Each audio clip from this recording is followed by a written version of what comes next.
As you get ready for, as you said the other day, this is your third season or third part of the season.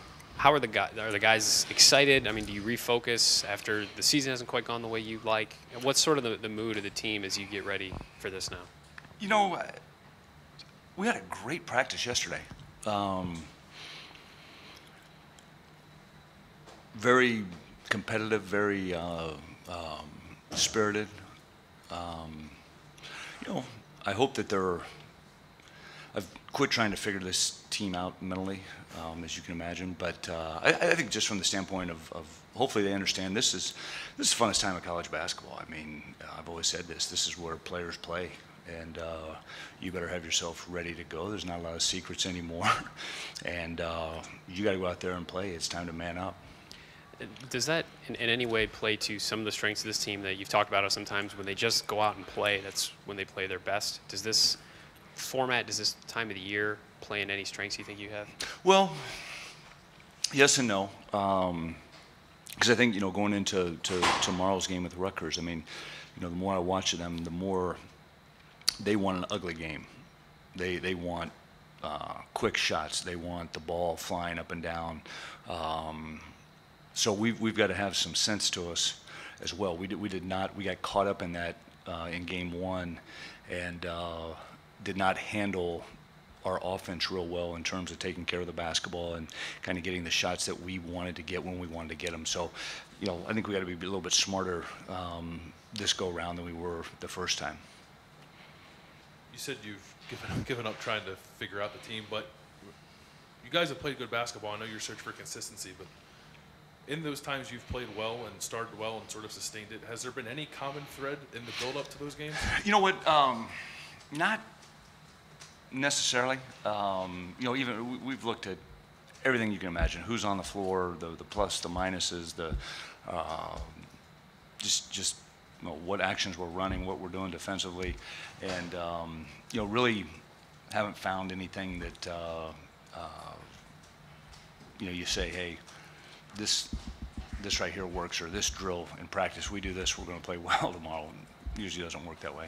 And I know obviously the start the other night wasn't what you wanted, but in this search for consistency, have maybe over the last couple games, have you seen more good stretches than there have been bad? Yeah, I think so. I really do. I think that you know, this team has shown being able to take blows a little bit better and respond, because I mean, the umpire was about to 9.5 on us the other day in the first 10 minutes, and we got back up and got back into it. So, you know, hopefully we're developing that toughness that we need to play better longer. You mentioned that the mental aspect of this team is somewhat of a mystery. Can playing just like one day after another just kind of help with the mental aspect? You don't have much time to think, because boom. Right. I hope to find out. But yeah, I think that. That's what I'm saying. That's the beauty of a tournament. I mean, it's just bam, bam, bam, bam, bam, and there isn't a lot of time to prepare. There isn't a lot of time to overanalyze. It's hey, let's go out and play. On the flip side of that, trying to prepare. In the NCAA tournament, you have at least a day, if not a week. But on this year, back to back to back to back, however long you go. How difficult is that from you to prepare the team for the next opponent? I mean, well, the good thing is we've played everybody. You know what I'm saying? And there's no guys relate better like when they see themselves playing against a team. So you can, we've got all that stuff cut up. We've got all of our post-game edits, you know, cut up, and what we didn't do well, what we did do well. So it's probably not as difficult than when you're playing somebody that you've never seen before. That extra day definitely helps. And after a while, everybody's on the same page. They're playing, then they got to play the next day too. So that helps. There have been teams in your position in these conference tournaments that have made runs before. That do you feed on that with these guys, or is it just Rutgers? How do you approach it? Because well, you've been so close in a lot of games. Right. You just turn those around. Maybe it can happen. I mean, you know. Yeah. No. Yeah. It keeps me up at night. I think I've talked about things that throughout my career that we had to do. You know, when you're a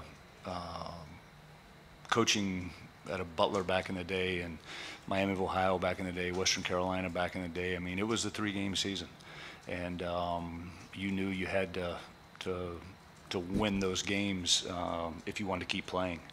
And I've been a part of some pretty decent runs through conference tournaments. I mean, even Xavier, the year before I got here, we needed 4 in 4 days and got it done. But that's where I hope the sort of the euphoria of if you're fortunate enough, knock on wood, to keep winning, you just get a little bit more, a little bit more, a little bit more, a little bit more juice.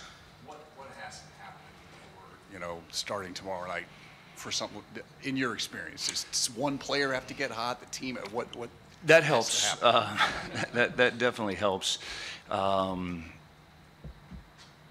know, it's funny. I think it just sort of has to like come together, and you get a group of guys that are saying, "Hey, we're not going to let this happen," and somehow, some way, they collectively find a way. I mean, I think probably the most notable run would be UConn a few years ago. I think they were 5 and went on and won the national championship, I think.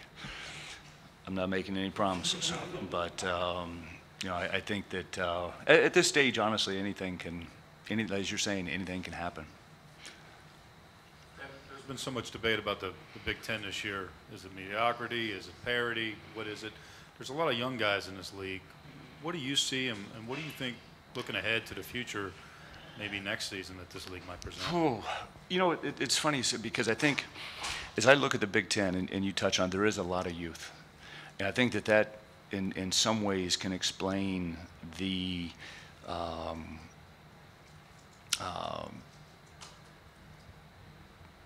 WTF scores that, you know, what the freak that transpire. You're sitting at home and you're saying, like, did I just see that score right there? And then you watch the next game and that team beats somebody, but I think that's a lot of the youthfulness. In terms of mediocrity for this league, I would beg any other conference champion to come in and go through the gauntlet that we go through in the Big Ten.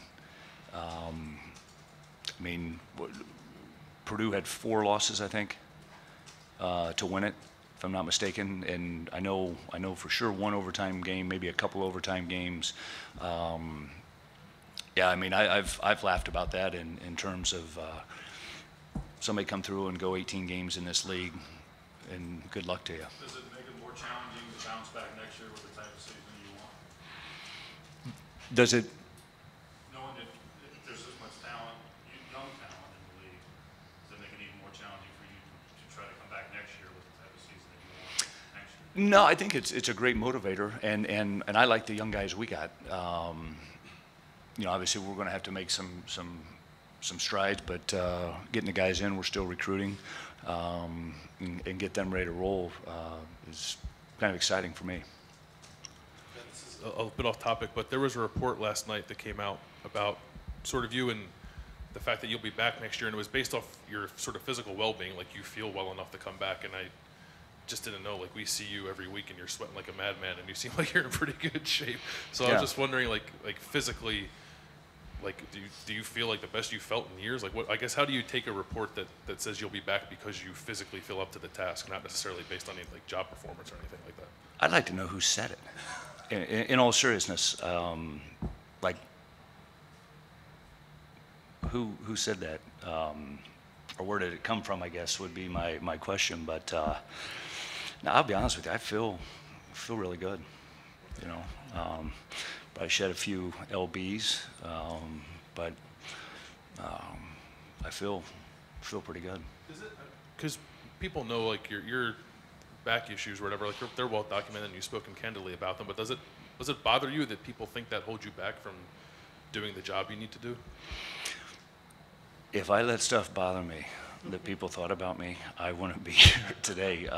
So no, honest to God, I don't. Like, somebody asked me today, you want me to put out a statement? I said I could care less. No need to do that. So I'm fine. Honestly, I do. I feel really good. Is there any danger that topic is being used against you in recruiting? Well, it's been used for probably the last 8 years, to be honest with you. Yeah. Somebody told a recruit I was dying. Swear to God. No, not that my foot didn't lift, but I was going to die. Yeah, it's tough business I'm in here. How'd you find that out? Did the recruit tell you? Mm-hmm. What was your reaction? It's like, I'm not dying? No, it was funny because the kid was going to have a press conference, and the father called and said, we're going to delay it. And I said, I understand why. And he said, health issues. And I said, what's going on? He said, well, it's your health. He told us that you're going to die. I said, I've never missed a day of work. I've never missed a day of recruiting. I've never missed a game. I hope it doesn't happen. So. Know something I don't know? Yeah, it's like that deal. Yeah. Interested in outing who that was? What's that? Are you interested in outing who said that? Oh, I know who said it. Yeah. Well, can we know? No. No, there's all kinds of stuff like that, Todd, that goes on. I mean, it's amazing what people do. Do you think it would be important for the administration to clear that topic off the table? It's not even a topic from an administration standpoint, because Gene hasn't talked to us about it, and yet people still debate it, and I know it's an uncomfortable thing to talk to you about, but it's a topic that if people are using it against you, Yeah, I mean, maybe they can just clear the deck and say, there's no question, you're back. that's on them. If they want to do it, they can do it. So I'm just going to D.C. and see what the heck happens. Yeah. As far as going to DC, your guys have said 2 or 3 times throughout the year that I know you don't like them looking ahead, but they felt that the Big Ten tournament was something they could make a run in. Is that, have you gotten a sense from them that that's been a goal throughout the year? I mean, I know, like I said, I know you don't like to look ahead, but like you mentioned a few times. Maybe we've been looking too far ahead. No, I don't know. You know, it's funny because I asked our guys, I said, is there anybody that's going to be in Washington, D.C. that we can't beat? And they're like, no, I don't think. I said, well, is there anybody that can beat us? And they didn't want to answer that question. But, you know, it's, to me, the parity in this league going into this tournament, a lot like the question, I mean, can somebody hit their stride? Can somebody just, man, it just gets clicking and things are rolling for them, and that's what you kind of hope for. I know this, you got to play great defense in this tournament. Speaking of defense, has it been defensive heavy in practice this week? And also, like, how do you balance when you score 92 points, but you know you need to focus on defense? How do you balance that in practice? We've done a lot with the defensive side of things. But, you know, we haven't had, you know, with Sunday, it wasn't a real hard day. Today, we can't do a whole lot if we're fortunate enough to keep playing. I mean, typically what I've done, and I won't do it today, but we spend like 35 minutes on the floor and away we go, because you're hoping that you're going to play a lot of games and you need as much juice as you can. But, no, we've you know, looked at our defense and the things that we've got to do. The problem is not 2 teams aren't ever the same, but we'll see. And then when you point them out in film, how quickly did like the players recognize some of the lapses they may have had on Saturday? I mean, it was decently animated. I mean, just from the perspective of like, hey, we've got to, a guy hits one, you got to push a little bit farther up and that sort of thing. So we'll see. I just want to guard the ball better. That's my number one thing. We guard the basketball better. A little off topic, but can you comment a little bit about Kyle Davis and just what he's meant to this program? He's been around here for so long.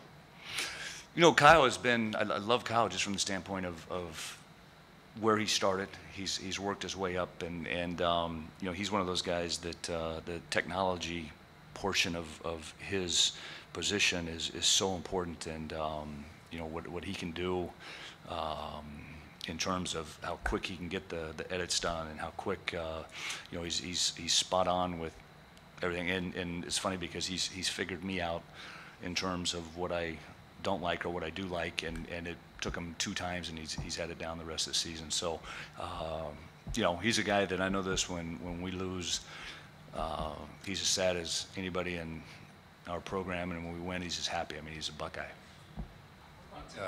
Playing in D.C. I mean, you're used to these tournaments in Indianapolis and Chicago, and obviously with Maryland's addition to the Big Ten and then the New York thing. Are you good with that, or would you rather be around here? Well, you know, it's one of those, when people ask me when we went from quarters to semesters, do you like it? I'm like, I love it, because I that's what we're doing now.